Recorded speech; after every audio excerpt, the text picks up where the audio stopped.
Es un privilegio muy grande de parte de Dios para sus hijos. Yo pregunto, ¿quiénes les gustaría ser contados entre los 144,000? Es un honor demasiado elevado, muy elevadísimo, porque los 144,000 pasan por la gran tribulación. Los 144,000 son probados hasta el límite. Pero qué bueno que en sus corazones está el ferviente deseo de ser parte de los 144,000. También es verdad que, de acuerdo a lo que la Biblia revela, los 144,000 serán aquellos que estén vivos para cuando Cristo regrese. Tal vez algunos de nosotros tendremos que ir al descanso. Muy probablemente los 144,000, la mayoría serán jóvenes. La prueba será muy dura para las personas mayores. La prueba será muy dura para los niños. Pero el Señor tendrá un pueblo fiel que marchará bajo el estandarte de los que guardan los mandamientos de Dios y tienen la fe de Jesús. Nuestro texto central en esta ocasión es el libro de Apocalipsis, el capítulo 14, versículos 1 al 5. La palabra de Dios nos dice: después vi al Cordero en pie sobre el monte de Sión, y con él 144,000 que tenían el nombre de él y el de su padre escrito en su frente. Después oí una voz, un estruendo como de muchas aguas, como un gran trueno. Y la voz que oí era como de arpistas que tocaban sus arpas y cantaban un cántico nuevo. Delante del trono, delante de los 4 seres vivientes y de los ancianos. Y ninguno podía aprender ese cántico sino los 144,000 que habían sido redimidos de entre la tierra. Estos son aquellos que no se han contaminado con mujeres, pues son vírgenes. Estos son los que siguen al Cordero por donde quiera que va. Estos son privilegiados delante de Dios. La palabra nos afianza en esta solemne verdad. No se contaminaron con mujeres. Además, en sus bocas no fue hallada mentira, porque son sin mancha delante de Dios. Esta es una hermosa descripción, porque el apóstol Juan, este grupo, lo deja en Apocalipsis 13, en la parte final, versos 11 al 18, pasando una gran tribulación, pasando por una prueba extrema, por una prueba severa, pero manteniéndose fieles a Dios en medio de la prueba. Recuerde que estos no podrán ni comprar ni vender. Será una prueba muy dura no poder comprar ni vender, porque eso significa el hambre, la persecución, el rechazo y además un decreto de muerte.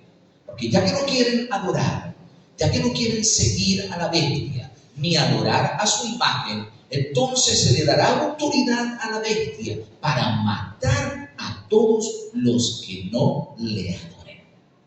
Este es un grupo tan leal, tan fiel, que se sobrepone al calor, al hambre y aún a a una amenaza de muerte. Prefieren mantenerse fieles al Señor. No importa que eso implique pasar hambre. No importa que eso signifique la cárcel, la persecución o un decreto de muerte. Mis queridos, mi amada iglesia, mis queridos hermanos, se requiere de nosotros que nos acostumbremos a ser fieles a Dios, hasta en los más pequeños detalles, fieles en conducta, en obras, fieles en palabras, fieles aún hasta en lo más íntimo de nuestros pensamientos, donde solo ve quién, Dios. Ahora, ven ustedes, este maravilloso grupo, este grupo especial de los 144,000, tienen escrito en su frente el nombre del Padre y el nombre del Hijo. En la antigüedad, todos ellos llevaban el nombre del propietario. Estos son propiedad de Dios y propiedad del Cordero. Pertenecen al Señor porque el Señor los creó. Pertenecen al Señor porque el Señor los redimió. Y porque ellos se definieron en una lealtad estricta a Dios. Le pertenecen porque el Señor ha dado todo por ellos. Y ellos han preferido sacrificar sus vidas antes que desobedecer a Dios. El llevar el nombre escrito en la frente, de acuerdo con los estudios, aquí en la frente tenemos lo que se conoce como el lóbulo frontal. En el lóbulo frontal está el asiento de la personalidad, del temperamento, el asiento de la voluntad, donde se toman decisiones. Estos fueron transformados por el poder, la gracia de nuestro Señor Jesucristo mediante la influencia e intervención del Espíritu Santo. Alabado sea nuestro Señor Jesucristo por su gran misericordia. Juan, admirado por ese amor de Dios, escribe allí en su primera carta, en el capítulo 3, mirad qué amor nos ha dado el Padre, que seamos llamados hijos de Dios. Juan los había visto en el capítulo 13 en una prueba severa, pero ahora los ve victoriosos. Mis queridos, no importa cuán severa sea la prueba que tenga que pasar el pueblo de Dios, no importa cuán grandes o difíciles sean nuestras vicisitudes, un día estaremos sobre el mar de vidrio cantando el cántico de Moisés y el cántico del Cordero para la gloria de Dios. ¡Qué privilegio! Saben que a veces uno en la iglesia se encuentra con algunas situaciones. Llega un cantante, quiere tener un especial, va a tener un especial, le llega su especial, pero no hay mucha gente. Y entonces el cantante dice, no, voy a esperar que llegue más gente. Lo canto al final. Hermanos, este grupo especial canta un cántico y tiene el enorme privilegio de cantarlo delante del trono de Dios, delante de querubines, delante de ángeles, delante de seres celestiales, alabar al Señor con un himno glorioso. ¡Qué maravilloso!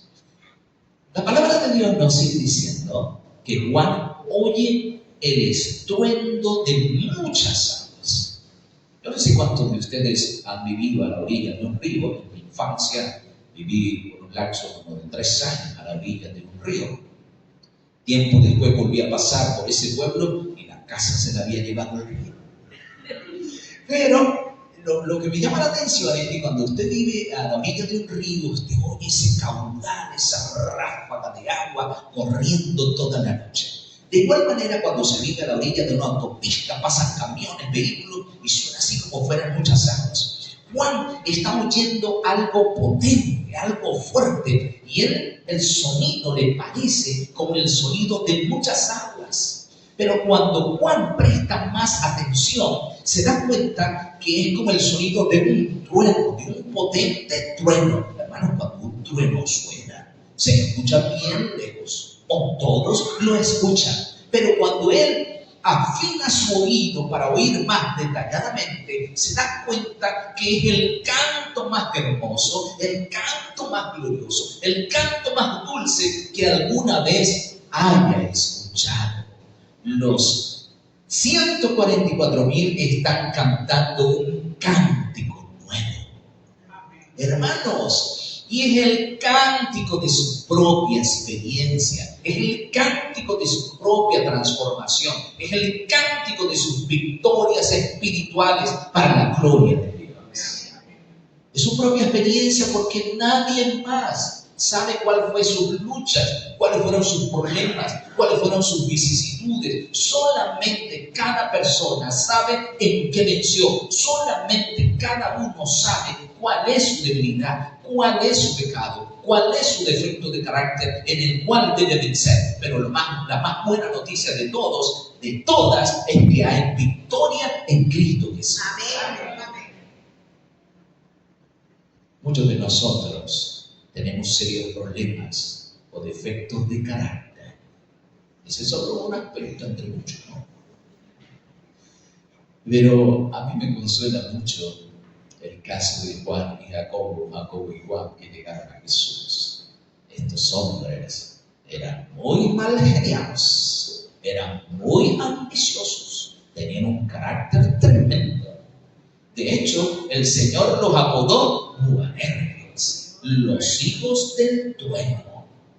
Estos muchachos, estos apóstoles, eran tan tremendos. En una ocasión iban con Jesús, iban camino a Jerusalén, se hizo tarde y estaban pasando por una ciudad de los samaritanos. Iban hacia Jericó. Y entonces pidieron lugar para hospedarse. Recuerden que en aquel tiempo no había hoteles ni nada de eso. Así que ellos pidieron hospedaje, pero se lo negaron. ¿Y qué creen ustedes que pasó con Juan? Se enojó.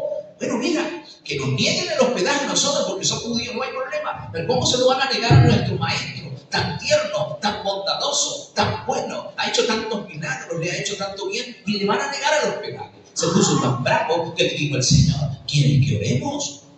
Descienda fuego del cielo, así como oró Elías, y los destruya a todos. El Señor le dijo: no. Ustedes no saben de qué espíritu son. Yo no he venido para destruir las almas, he venido para salvarlas. Amén. Y mis hermanos, estos hombres, ¿verdad? Y especialmente Juan, así, tan irascible, tan explosivo, tan iracundo, tan bravucón, tan ambicioso, usted lo ve cuando escribe sus cartas. Hijitos míos, mis amados, de todos los apóstoles, Juan fue el que más se pareció a Jesús, fue el más tierno, el que más llegó a asimilar el carácter de Cristo en su propia vida. Y si Juan lo logró, usted y yo podemos lograr. Amén. Y si Juan venció, usted y yo podemos vencer por la gracia de nuestro Señor Jesús. Así que el cántico de estos 144,000 es el cántico de la victoria. Es el cántico de los triunfos en Cristo Jesús. ¿Saben que en Estados Unidos, bueno, en otras partes del mundo también existe un pajarito, una avecilla que se llama el ornitorrinco? Margarita, una joven que estaba allí en su casa, de repente ve un pichón de ornitorrinco allí en una mata que había en la casa, un matero. Ella le prepara un nido para ayudarlo en su crecimiento, pero el ornitorrinco se sale del nido y se vuelve al lugar. Y así por varios días. Como vio que el ornitorrinco no apreciaba lo que ella había hecho para que él estuviera más cómodo, entonces decidió cuidarlo de manera más personal. El ornitorrinco no es un ave muy apreciada, porque el ornitorrinco es muy mala conducta, es malo. Su canto es ruidoso, un pájaro ruidoso, es un pájaro malo que ataca a otras aves que sí son apreciadas en ese lugar, como por ejemplo los gorriones. Y bueno, ella sin embargo decidió cuidar a su pajarito, pero el ornitorrinco tiene una habilidad muy peculiar. Tiene la habilidad de imitar sonidos. Entonces ella le puso a este pájaro, le puso como nombre Arnoldo. Y ella siempre llamaba a su pajarito Arnoldo. Pero Arnoldo ni siquiera se había preocupado por piar, por hacer ningún sonido. Ya llevaba varios días así. Hasta que un día, de repente, ella escucha una voz muy parecida a la de ella que dice: Arnoldo. Ella mira para todos lados, como si lo hubieran grabado.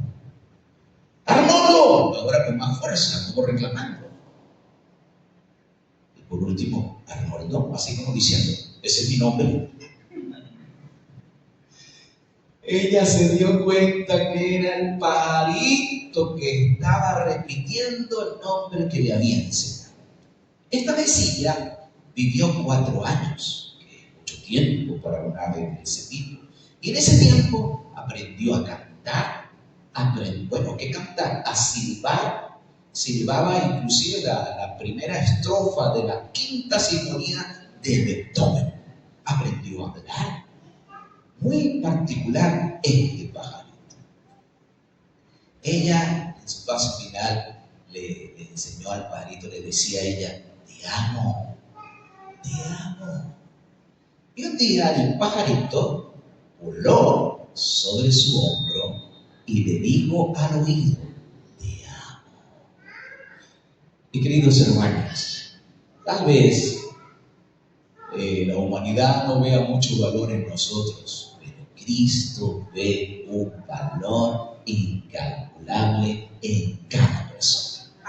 Es más, Jesús no nos ve como somos, mal geniados, mal encarados, presumidos, orgullosos, llenos de tantos defectos de carácter. No, el Señor nos ve como podemos llegar a ser con su poder y su gracia transformadora.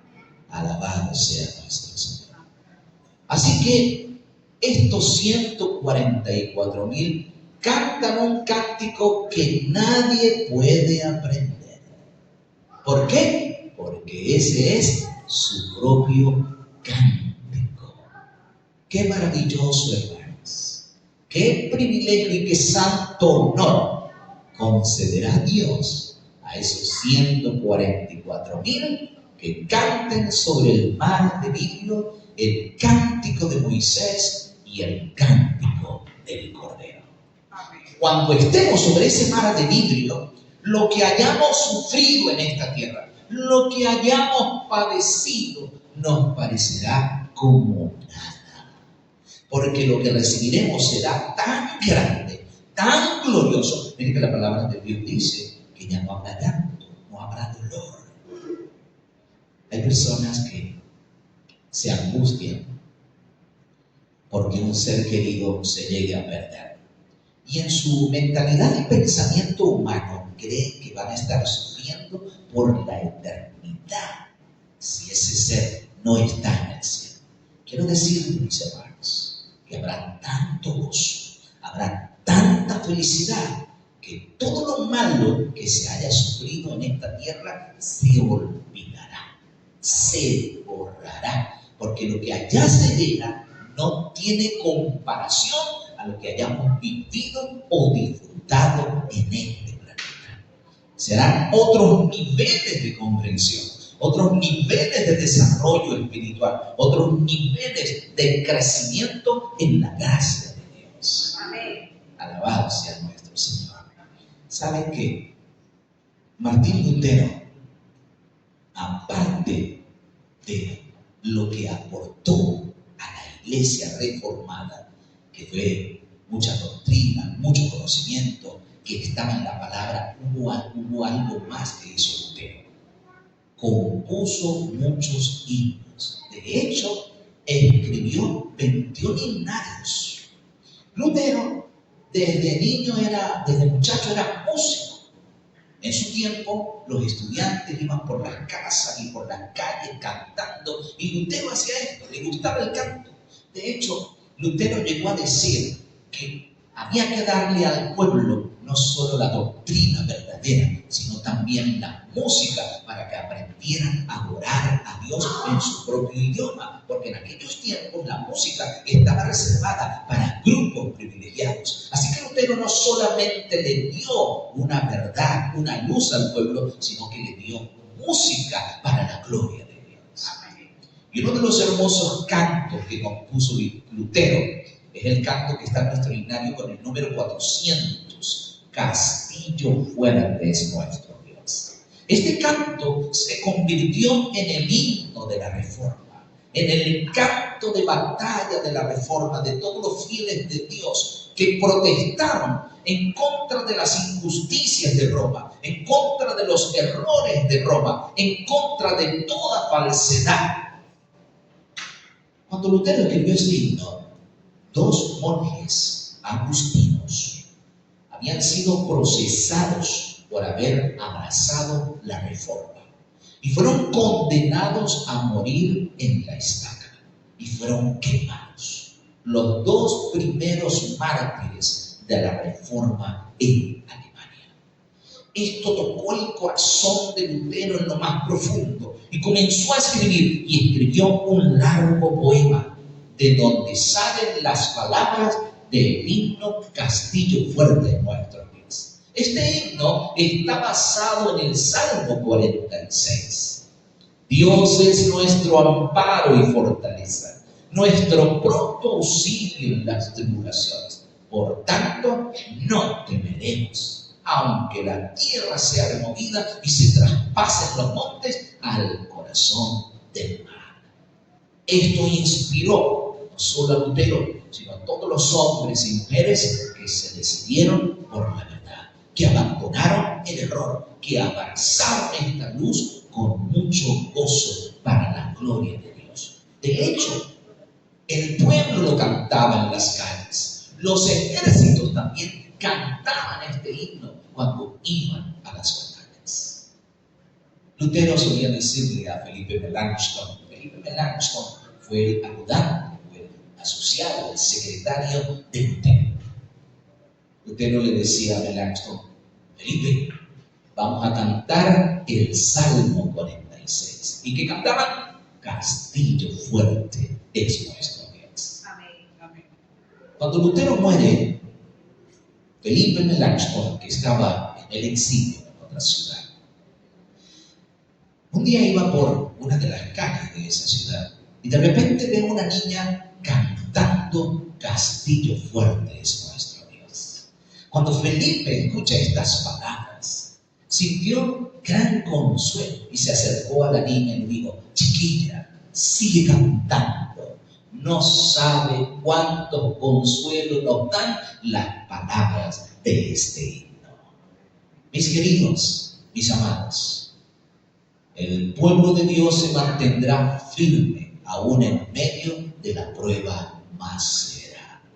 Recuerden lo que pasó con los apóstoles. Al apóstol Pedro se le prohibió predicar el nombre de Jesús. Y Pedro le dijo: mire, amigos, lo siento mucho, pero yo no puedo obedecer sus indicaciones. Hechos 5:29, porque es necesario obedecer a Dios antes que a los hombres.